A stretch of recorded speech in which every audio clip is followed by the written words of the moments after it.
নমস্কার বন্ধুরা, আমি মল্লিকাস কুকিং কিচেনে আপনাদের সকলকে স্বাগত জানাই। আমি আজকে একটা রেসিপি নিয়ে চলে এসেছি, করলা ভাজি বা করলা ফ্রাই। তো এই রেসিপিটার মধ্যে কিন্তু কোনো রকম কোনো তিতা থাকবে না, খেতে কিন্তু দারুণ লাগে। এই করলা ফ্রাই রেসিপিটা আমি কিভাবে রান্না করি সেটাই আপনাদের সঙ্গে আজকে শেয়ার করব। তো এই করলা ফ্রাই করার জন্য আমি এখানে করলা নিয়েছি, তিতা করলা, আর এখানে সাথে নিয়েছি 5টা পেঁয়াজ। তো এটা দিয়ে আমি আজকে এই রেসিপিটা বানাবো। তো এর জন্য করলাটাকে আগে আমি কেটে নিচ্ছি, পরিষ্কার করে উপরে একটু ছুলে নিচ্ছি। ছুলে নেওয়ার পরে আমি একটু সাইজ মতো কেটে নেব। এই যে এরকম সাইজে আমি কেটে নিয়েছি, না পাতলা না মোটা। তো সম্পূর্ণ করলাগুলোকে আমি একইভাবে কেটে নিব। তো কেটে নেওয়া হয়ে গেল, আর কেটে নেওয়ার পরে একবারে পরিষ্কার করে আমি ধুয়ে নিয়েছি। ধুয়ে নেওয়ার পরে এখানে আমি এখন লবণ আর হলুদ দিয়ে রেখে দেব আমি 10 মিনিটের জন্য। একটু মেখে নিচ্ছি, মেখে নেওয়ার পরে রেখে দিব। মেখে নেওয়া হয়ে গেল, আর এখন আমি 10 মিনিট পরে আবারও ফিরে আসলাম। আর এই যে দেখুন, করলাটা অনেকটাই নরম হয়ে এসেছে আর অনেকটা জল বেরিয়ে এসেছে। এটা কিন্তু তিতা জল। তো এই জলটাকে আমি এখন বের করে নেব সম্পূর্ণরূপে। আর একটা হাত দিয়ে আমি চিপে চিপে একটু জলটাকে বের করে নেব। আর এই জলটাই কিন্তু তিতা। তো এর জন্য জলটাকে বের করে নিলে এখানে আর কোনো তিতা থাকবে না। এই যে দেখুন কতটা করে জল বেরিয়ে আসছে।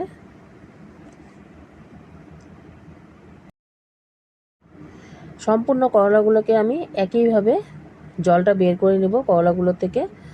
আর নেওয়ার পরে এই যে দেখুন কতটা জল বেরিয়ে আসছে, এটা কিন্তু তিতা জল। আর এখন এই করলাটার মধ্যে কোনো রকম কোনো তিতা থাকবে না। তো এদিকে আমি একটা গ্যাসে তাওয়া বসিয়ে দিয়েছি। তাওয়ার মধ্যে পরিমাণ মতো আমি তেল দিয়ে দিলাম। আর তেলটা ফুটে উঠেছে। এখন যে করলাগুলো আছে সেগুলোকে আমি এখন ভেজে নিব। একেবারে হালকা ভেজে নিব, বেশিক্ষণ ভাজবো না। 2 থেকে 3 মিনিট সময় ধরে ভাজলেই করলা ভাজা আমার হয়ে যাবে।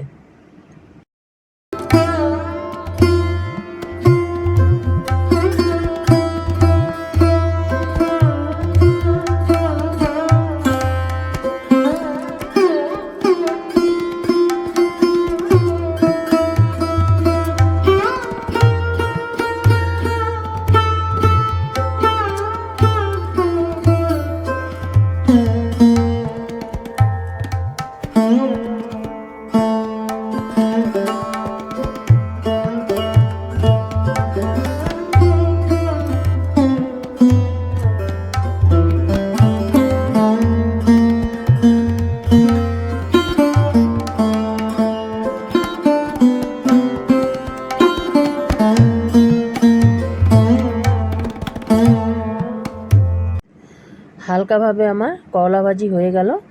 আর এখন করলা ভাজিগুলোকে আমি নামিয়ে নেব একটা প্লেটের মধ্যে।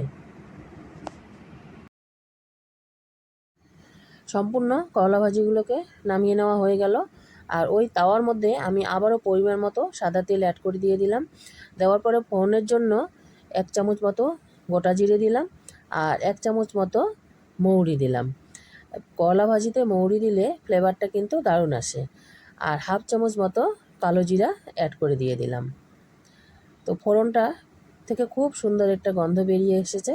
এখন আমি পেঁয়াজ যে কেটে রেখেছি সেটাকে আমি অ্যাড করে দিয়ে দিলাম। আর এই করলা ভাজিটার মধ্যে পেঁয়াজের পরিমাণটা কিন্তু বেশি একটু দিতে লাগবে। আর এখন পেঁয়াজটা দেওয়ার পরে সামান্য পরিমাণে হলুদ দিয়ে দিলাম, আর স্বাদ মতো লবণ অ্যাড করে দিয়ে দিলাম। পেঁয়াজের মধ্যে লবণটাকে দিয়ে দেওয়ার ফলে পেঁয়াজটা তাড়াতাড়ি ভাজা হয়ে যাবে।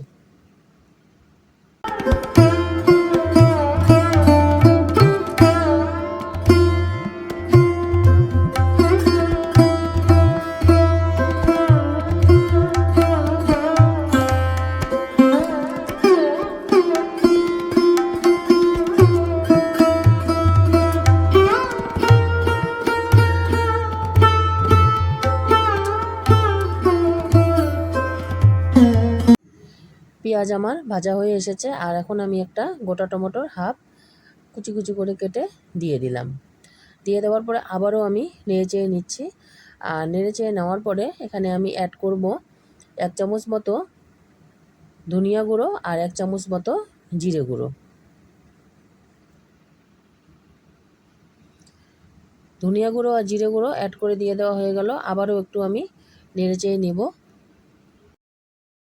মশলাগুলো দেওয়ার সাথে আমি পরে এখানে লাল লঙ্কার গুঁড়োও 1/2 চামচ মতো দিয়েছি, কিন্তু সেটা স্কিপ হয়ে গেছে, আপনারা কিন্তু অবশ্যই দিয়ে দিবেন।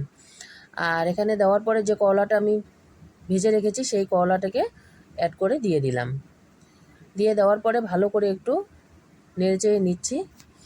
আর এখানে রান্নাটা কিন্তু একেবারেই লো টু মিডিয়াম হিটে হবে, কারণ বেশি হিটে রান্না করলে এখানে তাড়াতাড়ি পুড়ে যাওয়ার চান্স থাকবে। লো টু মিডিয়াম হিটেই রান্না করতে হবে। আর এখন আমি একটু নেড়ে চেড়ে নিচ্ছি। নেড়ে চেড়ে নেওয়ার পরে আমি ঢাকনা দিয়ে রেখে দিব 2 থেকে 3 মিনিটের জন্য।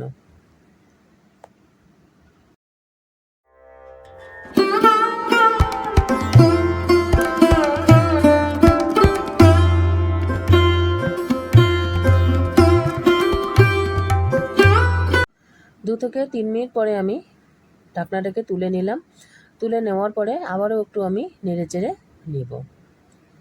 এভাবে কিন্তু অবশ্যই একবার হলো ট্রাই করবেন, দারুণ লাগে খেতে, অসাধারণ। আর এর মধ্যে কোনো রকম কোনো তিতা থাকে না। নেড়ে চেড়ে নেওয়ার পরে আর একটু আমি ঢাকা দিয়ে নেব। এটাকে কিন্তু পেঁয়াজ আর করলার সবজিও বলা যায়, কারণ এই করলা ভাজির মধ্যে পেঁয়াজের পরিমাণটা একটু বেশি দিলেই ভালো লাগে খেতে। তো নেড়ে চেড়ে নেওয়ার পরে আবারও একটু আমি 1 মিনিটের জন্য ঢাকা দিয়ে রেখে দিব।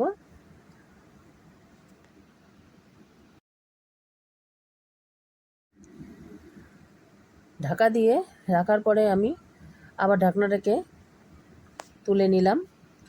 আর তুলে নেওয়ার পরে এই যে দেখুন একেবারে রেডি হয়ে গেল আমার করলা ভাজি বা করলা সবজি। তো এখন গ্যাসটাকে অফ করে দিয়ে দিলাম। আর এখন আমি একটা প্লেটে সার্ভ করে দেখাচ্ছি আপনাদের সামনে।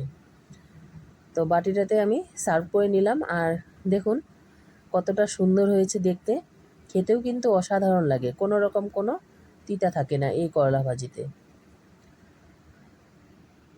তো আমার এই আজকে করলা ভাজি করলা সবজি রেসিপিটা আপনাদের কেমন লাগলো অবশ্যই কিন্তু কমেন্ট করে জানাবেন। দেখা হবে নেক্সট রেসিপিতে, ততক্ষণে ভালো থাকবেন, সুস্থ থাকবেন, টাটা।